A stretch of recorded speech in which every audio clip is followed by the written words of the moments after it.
It's Thanksgiving dinner. The kids are melting down, grandma's anxiety's through the roof, dad's jaw is clenched from work stress, and mom's trying to hold it all together while her eye twitches for the third time today. Now, that's not just holiday chaos, this is your family's nervous system playing tug of war with each other. But here's what most of us don't realize: stress is contagious, not metaphorically, but neurologically, because when one family member's nervous system gets stuck in fight or flight mode, it creates a ripple effect that impacts everyone within the house. The baby picks up on dad's work tension. The toddler starts to mirror mom's overwhelm. Even the dog starts acting differently when the family stress peaks. Sometimes we try to fix individual problems, and this is really how we've grown up in the American culture. We think more individualized instead of as a family. Anxiety medication for mom, sleep training for the baby, behavior charts for our 5-year-olds,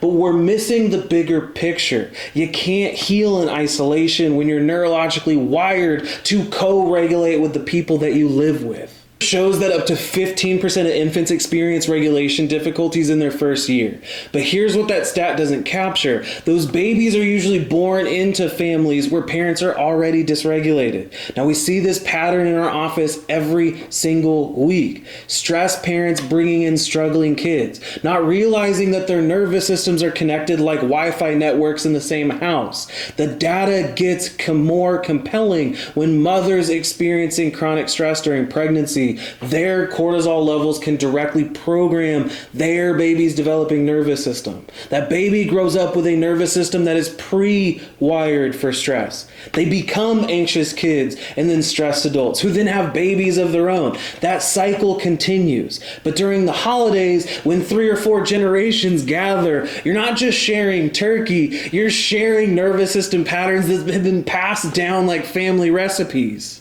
Let's talk about the science behind family co-regulation. So your nervous system doesn't operate in isolation. Now, it's constantly reading and responding to the nervous systems around you through something called co-regulation. Just like an air traffic controller coordinates multiple planes, your nervous system is trying to coordinate with every other nervous system within your home. Kids are especially tuned into their parents' nervous system states, detecting stress through tone, through touch, and even mom's heartbeat from across the room. And when dad comes home stressed from work, the entire family's nervous system shifts towards sympathetic dominance. This isn't just to push on dads, but that fight or flight mode gets activated within minutes. Now, there are studies using heart rate variability, or what's called HRV, that shows that family members' stress patterns often synchronize, creating either a cycle of calm or a storm of chaos. Now, caring for mom's anxiety while dad stays dysregulated is like trying to remodel a house on a cracked foundation. You're building on an unstable base, and then sending your child to therapy while the home environment stays stressed is like pushing a car with the parking brake on. Progress is going to slow and be frustrating. Now, that perfect storm that we talk so much about within the office, it's not individual, it's environmental, it's generational, and it's collective, affecting everyone under the same roof. One family member getting adjusted is like having one instrument tuned in an orchestra where everyone else is off key. The discord remains, and when your nervous system is like a computer with too many tabs open, it affects everyone trying to connect to the same network.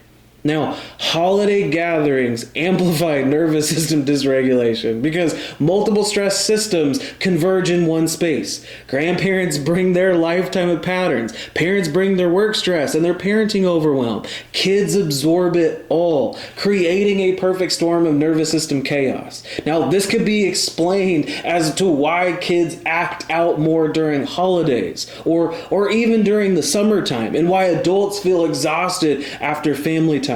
But also why everyone seems to get sick after big gatherings. It's not just the tryptophan from the turkey making you tired, it's a little nervous system overload from trying to regulate with multiple dysregulated people all under the same roof. Now, when families receive neurologically focused chiropractic care together, their heart rate variability patterns can begin to synchronize in healthy and balanced ways.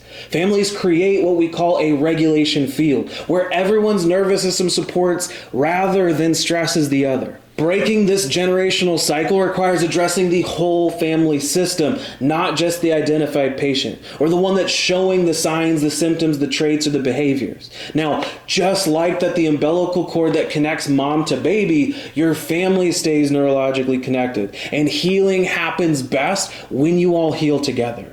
This Thanksgiving, instead of just surviving the chaos, you can start by transforming it. So families, it may be time to schedule those boost adjustments as we head into the holiday season. And if you're new here to our office, or your child is under care, but now you're interested to get your scans done, check the link within our bio, comment below, or send our office a DM to schedule. Because your family deserves better than survival mode, and I wish you all a happy Thanksgiving.